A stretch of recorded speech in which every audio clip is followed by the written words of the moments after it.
Hey everyone, so I have a huge wrap up. I've been slacking on filming and uploading. These are all books I've read from March till June, and then I'm going to have a separate July wrap up. There are over 30 books I have to go over, and a lot of these I read a long time ago, as I just said. There are a lot of books that I have to go over, so if I don't say much about some books, just go to my Goodreads. I might have reviewed it on there. I'll just quickly go over these and say whether I recommend it or not, or if you should borrow it from the library. I have my phone here with my Goodreads up, so I'm just gonna look to see what I read. So like I said, we're gonna start in March. The first book I read was Final Girls, and I had given it 4 stars. I love Riley Sager and I really enjoyed that one. I think I read it with Ashley. The second book I read was Dear Sweet Pea. So that was a middle grade by the same author of Dumpling, and I actually really enjoyed that. It's kind of hit or miss for me for middle grade, but I really enjoyed that one. I definitely recommend that one. I gave it 4 stars. The third book I read in March was Long Way Down by Jason Reynolds. This one was a good one. If you like audiobooks, his audiobooks are really quick because it's written in verse. I gave that one 4 stars. And the book I read after that was A $500 House in Detroit. It was a pretty enjoyable read. I think I gave it 4 out of 5 stars too. Oh, and then I read 8 Perfect Murders, which was really boring, and I don't know, I expected it to be better because I heard Peter Swanson was such a good author, and that was my first book that I had read by him. I did not like it. I think I gave it 2.5 stars. Didn't like it, don't recommend it. And then I read Ghost by Jason Reynolds. That one is a middle grade 2, I think. I gave it 4 out of 5 stars. I think there's 3 books in that series. And then I read A Good Neighborhood, which I think is underrated because I don't really see it on BookTube.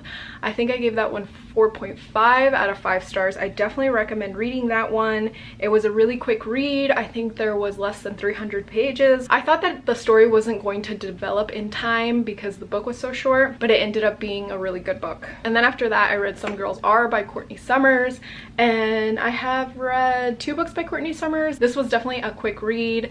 I definitely recommend Courtney Summers books, especially if you're in a slump. They're super quick reads. Don't mind the cover, but I don't know, they're just fun quick reads. And I gave that one 3.5. And then I read one of my favorites, and it was Red River Girl. This was recommended to me by Carla. I will link her channel down below. I love the recommendations she makes on her YouTube channel, so definitely check her out. I don't think she's uploaded lately, but I mean, I don't upload a lot, so I don't know, people are busy, so I'm sure she'll upload sometime in the future. This one is The Life and Death of Tina Fontaine. I talked about this in one of my vlogs and my Try a Chapter. I will link both of those videos down below. This was a really good book. It's nonfiction. This one kind of goes over missing and murdered Indigenous women, especially this teenager, Tina Fontaine. Her body was found in the river. Definitely recommend reading this.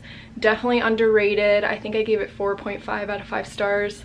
Such a good read, and we don't get to see enough stories about teenage Indigenous women that have gone missing or that have been murdered. The next book I read was Moon of the Crusted Snow. This book is by an Indigenous author, and it takes place on a reservation. I gave this one 4 out of 5 stars. I love the writing style. I just needed like more to the story because it was really short. And then I read Defending Jacob. I think I read this with Ashley too. I will link her channel down below. We always buddy read books, so I forget what we even buddy read. Or maybe she read it and then I read it. I don't know. I read this book because Ashley told me that it was going to be made into a show on Apple TV, and I had only gotten to see the first episode. I still haven't seen the other episodes, but that was a good book. I had low expectations going into it, and it turned out to be a real page turner. I gave it 4 out of 5 stars. So then me and Ashley buddy read Darling Rose Gold, and we finished it in like, I think like 2 or 3 days, but it was a fun read. If you know all about the case, which I already did, I had seen the documentary beforehand that was on HBO, Mommy Dead and Dearest, I think it was. So if you've seen that documentary, you're gonna know mostly everything. There were a few twists in here, but if you don't like seeing like repetitive information,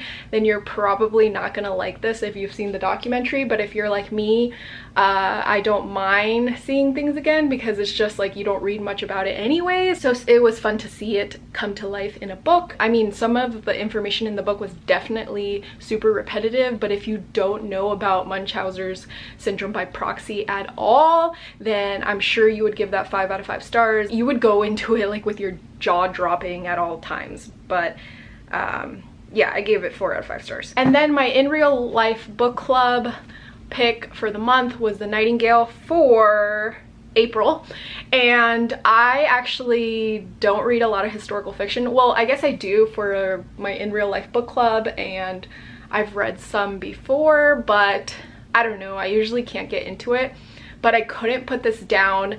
I buddy read this with Donna, so we both decided to read this together. We buddy read it, and yeah, I also made a new friend because I had never read a book with her, but it was also my in real life book club pick. So I think if I hadn't read it with Donna, I probably would have never picked it up, but we loved it. We both were like talking about it to our significant others, and I gave this one 4.5 out of 5 stars, and I really enjoyed it, and I can't wait to read more by Kristen Hanna.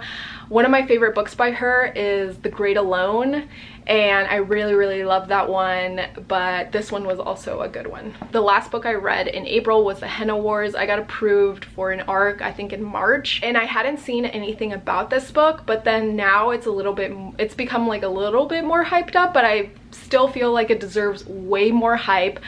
I wrote a full review on this one on Goodreads. I will link my review down below. Loved it. One of my favorite YA books ever, I think. I gave it 5 stars. Definitely recommend that one.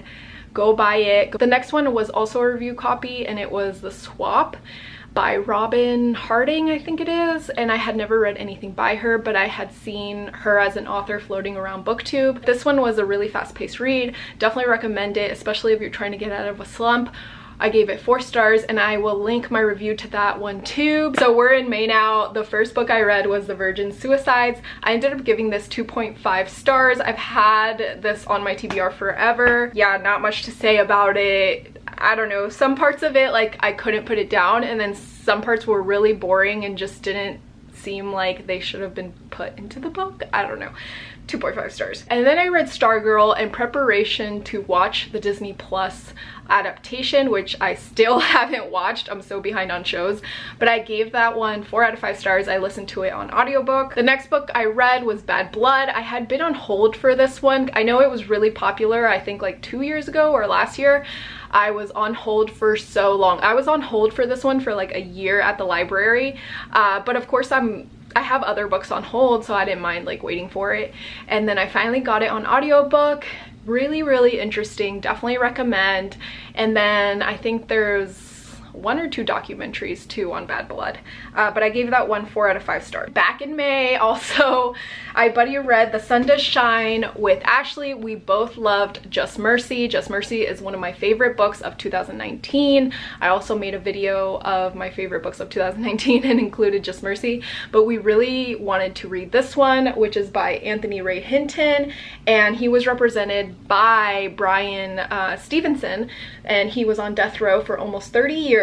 So if you've read Just Mercy, I definitely recommend reading Just Mercy first because you kind of get more background information. This is more leaning towards just Anthony Ray Hinton's life and his experience on death row. We both really enjoyed this one. I think I gave it 4.5 or 5 stars, and I definitely recommend reading that one. And then the next book I read in May, which I didn't like, it put me in a slump kind of, was Codename Verity. I've had this on my shelf since I started BookTube years ago, and I always meant to read it and I never did. I gave it 2.5 stars. I only finished it because I wanted to find out what like happens in the end, and the writing at times was good, and then I don't know, like I couldn't really get into the writing. I don't know. I'll give the author another chance because I have 2 of her other books on my shelf, but yeah, I didn't like it. The next one I read was Clap When You Land. I've read her other books and really love them. Poet X and With the Fire on High, I think. I've listened to all of them on audiobook from the library, and Clap When You Land was my least favorite, but I still really enjoyed it. I still recommend this one though. I recommend all her books, and I especially liked the audiobooks of all the books, so definitely recommend checking those out. The next book was my in real life book club for June, and it was the most fun we ever had. Oh my gosh, that book, like I saw some people give it 5 stars and some people said it was similar to Big Little Lies, which is the whole reason that I wanted to read it. Nothing like Big Little Lies. It was just like a family drama. I gave it I think 2.5 or 3 out of 5 stars because some parts of the book were like fast paced and I couldn't put it down, but then some parts were really boring and I just wanted to put it down. So I don't really recommend reading that one. The next one I got from the library and it was also an audiobook, so I've been putting a lot of audiobooks on hold and listening to a lot of audiobooks on my walks when I walk the crew. So this one I had listened to on audiobook. I really enjoyed it. I didn't even know it was out until I saw it at my library, and it's called Clean Getaway by Nick Stone. She is also the author of Dear Martin. So if you enjoyed Dear Martin, then definitely check out Clean Getaway. It is a middle grade though, so if you don't like middle grades you might not like it, but I don't usually like middle grades and I enjoyed it. I thought it was a fun read and definitely a good book to get your kids if they're in middle school too. I gave that one 4 out of 5 stars. And then I read Again by E. Lockhart. This was my first E. Lockhart book. It was a disappointment. The only reason I got through it is because I was listening to the audiobook on my walks, and I think none of my other holds had come in or something, so I was like, oh, I just might as well finish this. So I gave it I think 2.5 stars. The next book I read after that, I was so excited because back in March I got approved to read an ARC, and it is Home Before Dark. I couldn't believe that I had gotten approved because I'm not popular. Like, I don't review that many books, so I don't know, I was so surprised and happy when I got approved. Everyone on BookTube's probably read it by now because I'm late putting this video up, but I loved it. Definitely recommend. If you're already a Riley Sager fan, you'll love this one. I actually think that it was maybe my favorite, kind of tied with Lock Every Door. I ended up giving it 5 stars. Loved it. Definitely recommend it. And then the next book I read was My Dark Vanessa. I listened to some of it on audiobook and then I ended up checking out the ebook because I came back home from my walk and I was just like, I need to know what happened. So I checked out the ebook. It ended up being available at my library. So this one is a debut. So keep that in mind because I thought that it was really good for a debut. I know a lot of people had a hard time getting through this one, or they didn't want to read it, or they started reading it and then they put it down because of the subject. There's a lot of trigger warnings in this. I mean, if you read the synopsis you'll kind of figure out what the trigger warnings are, but yeah, if you're sensitive to those things, like especially sexual assault and stuff, like I would not read this. But I ended up giving this one I think 3.75. Now that I think about it, could be a 4-star because the writing was really good. It was really well written, really well done. It flowed so well. I couldn't put it down because I wanted to read it so bad.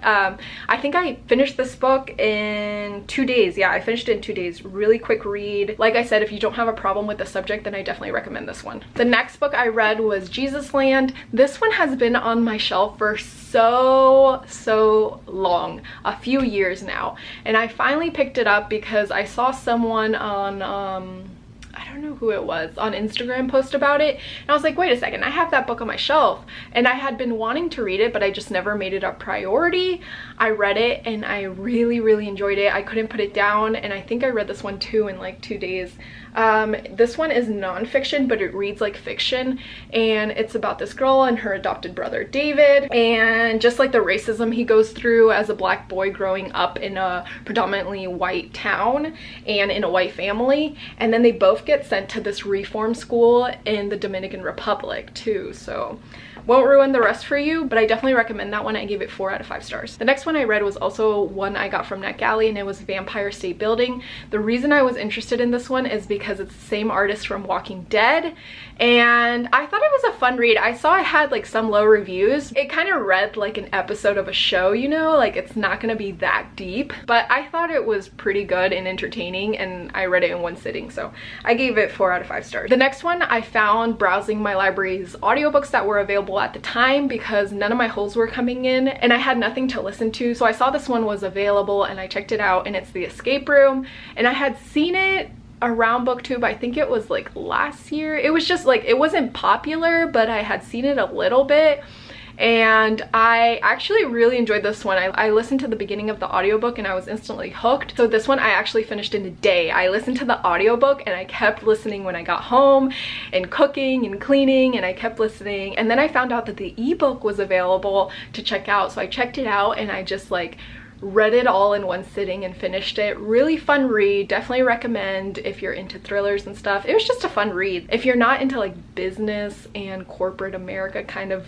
being thrown into your thriller, then I don't recommend it, but I thought it was fun. Okay, so we're almost done. The next one is All American Boys by Jason Reynolds. I've read a few books by Jason Reynolds now, and I think this one was my favorite one. I gave it 4.5 out of 5 stars.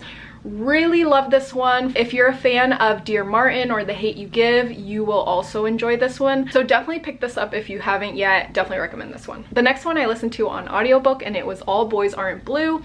I enjoyed listening to this one. I feel like this book would be more beneficial to the YA audience.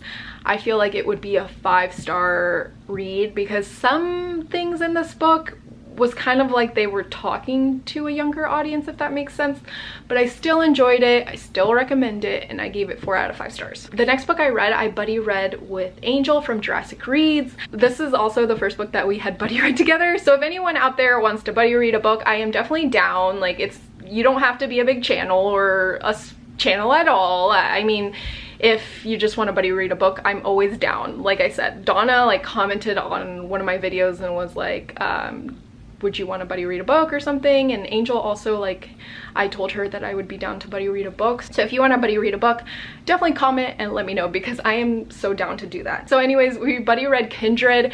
We both loved it. I think she gave it 4 out of 5 stars and I gave it 4.5 out of 5 stars.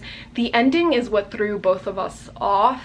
I feel like if we had gotten more to the ending, then it would have been a 5-star read for me, but loved it. I am now a total fan of Octavia Butler, and I can't wait to read all of her other books. Okay, so the last one for June is Felix Ever After. I listened to this one on audiobook and I buddy read it with Ashley again, and I don't know, we both had a hard time with it. So this is kind of an unpopular opinion, so don't hate me, but I've seen everyone give it 5 stars, so I was excited for it and she was too, but we were like the only people that gave it 3 stars. So for this one, I thought the love triangle was predictable and it was just your typical YA love triangle, and also I didn't really care for the romance anyways, because usually even if it is a love triangle, I'm still invested, but this one I wasn't. I just wish that this book had dove deeper into Felix's relationship with his dad, or more of his own life and his own emotions. So this is what I saw in someone else's review, and I'll just read it because it just makes a lot of sense. This person said, as a gay trans person, I want to see my whole life represented in fiction, not just the anxieties of coming out, the fear of being dead named, and the insecurity of my identity. And to see works like Felix Ever After use these tropes as the driving force of their plot is borderline insulting. I do not experience joy from seeing the hardships I face being put on display point blank with little to no supplement. So I agree with that. Because I felt like they just really focused on the anxiety of coming out and the fear of being dead named and the insecurity of Felix's identity.